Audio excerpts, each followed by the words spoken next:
Hey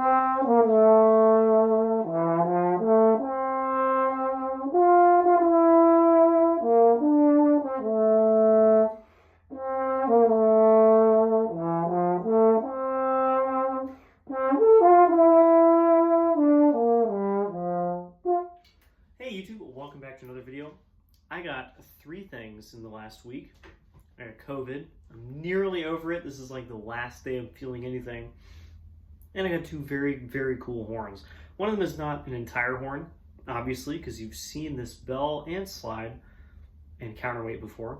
The other one is entirely new.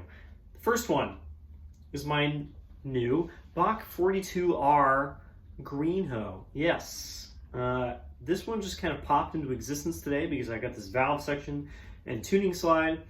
I've had this bell sitting on my bell storage spot for like the last, I don't know, 6 months. How long have I had it?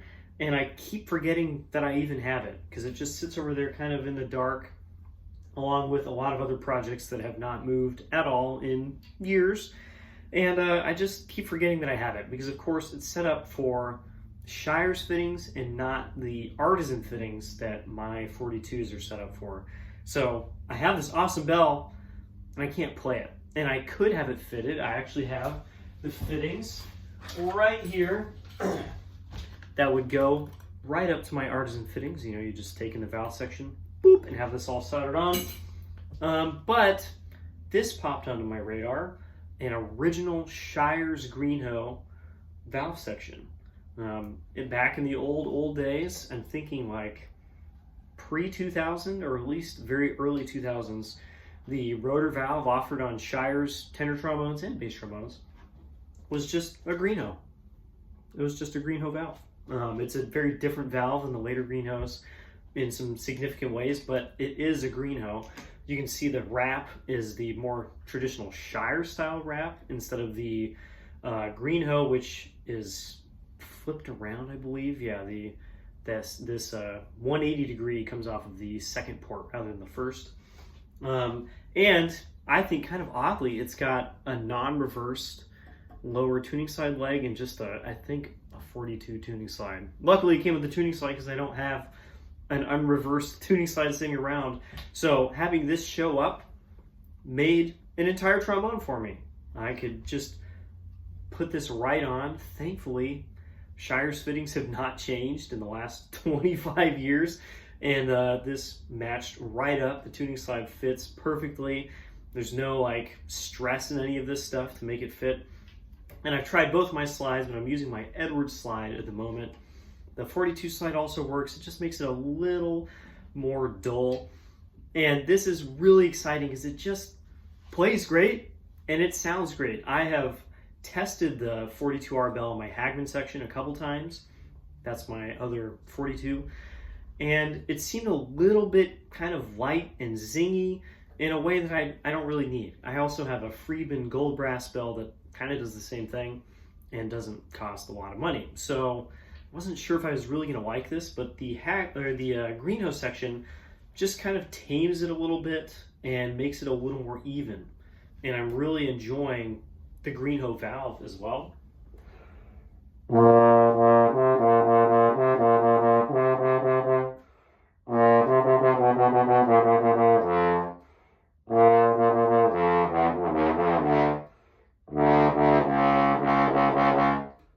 It's pretty even, pretty easy to play. I think the very modern rotors probably have it in some ways, but you know, considering a lot of other things, this is awesome.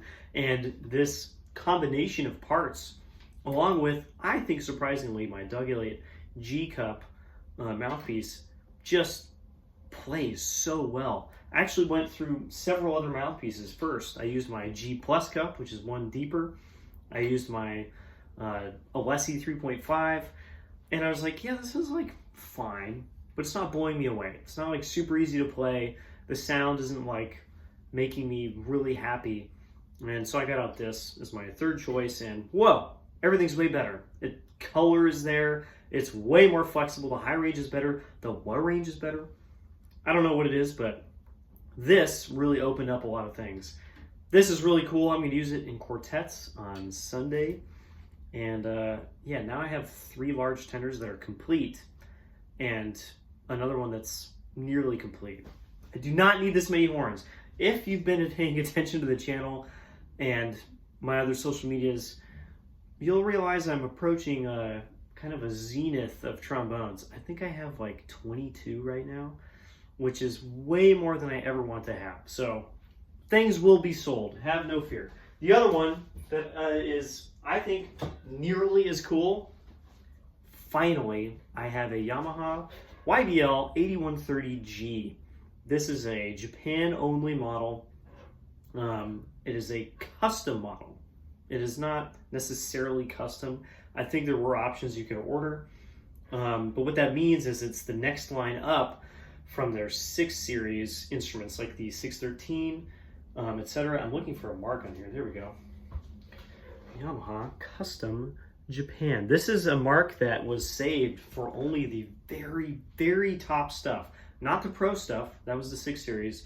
And not even the, I think there were some other 8 series things. I'm not sure. But this was the very top of the line. This was Japan only. They were only offered in G tuning. I actually have this 50B slide in to give me G flat. And they're just not that common. I have seen, and I should know, I've seen 4 of these on eBay. I guess technically there's been 5 in the last like few years, which is, you know, not the most rare thing of all time. There's some other horns that are probably around those same numbers. But again, Japan only. I think these are kind of popping up because people are retiring and they're putting their horns up for sale.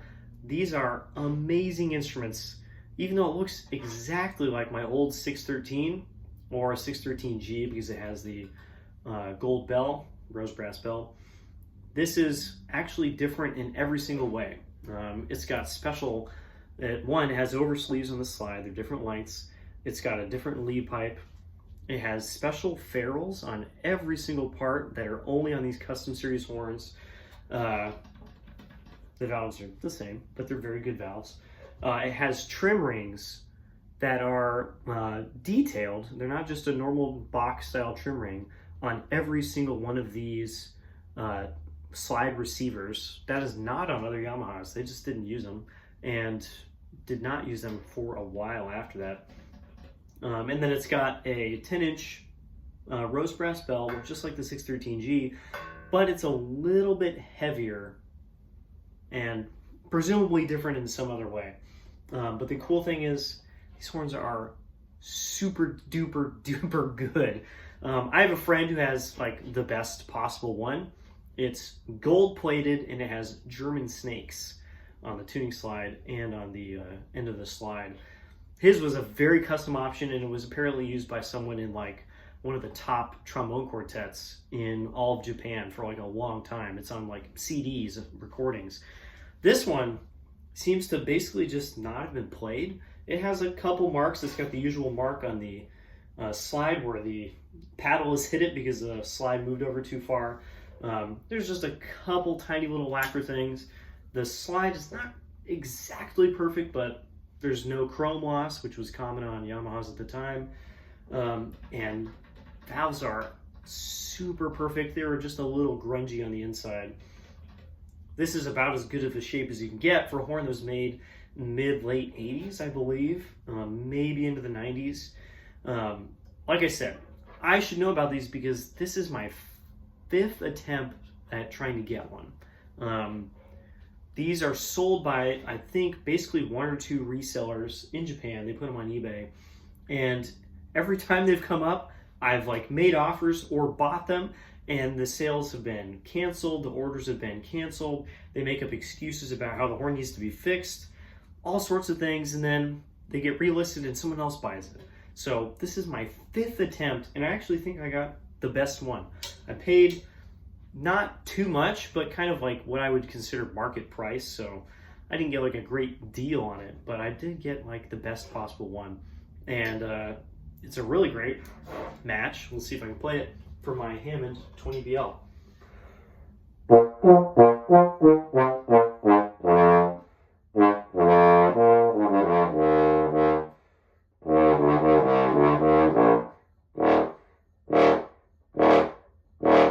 They just have this awesome quick response.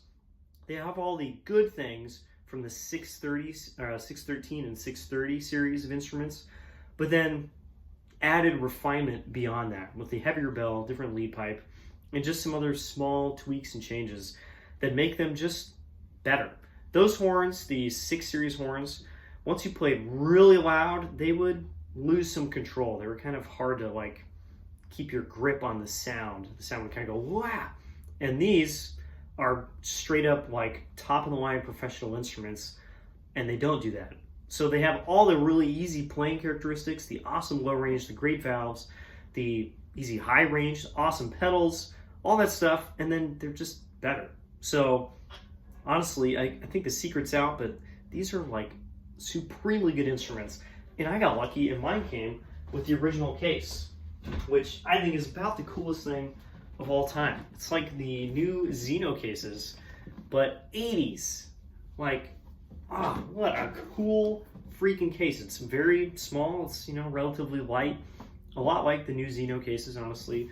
But it's even like a little bit smaller, and it's just got like brown trim and actual aluminum siding to the whole thing. Now awesome. I'm so happy about this. Again, 5th attempt at getting one of these. I honestly, I hit pay now or whatever on eBay. I was like, here we go. It's going to get canceled. They're going to say it needs to get fixed, and they're going to upload it again at a higher price. I'm just never going to get it. Here it is. I finally got it. And 42R as well. Both in the same day. Bit of a heavy day coming out of COVID. I have been playing, but I'm still not at 100% yet. Definitely going to spend a lot of time on these in the next few days. That's all I got for now. Bye-bye.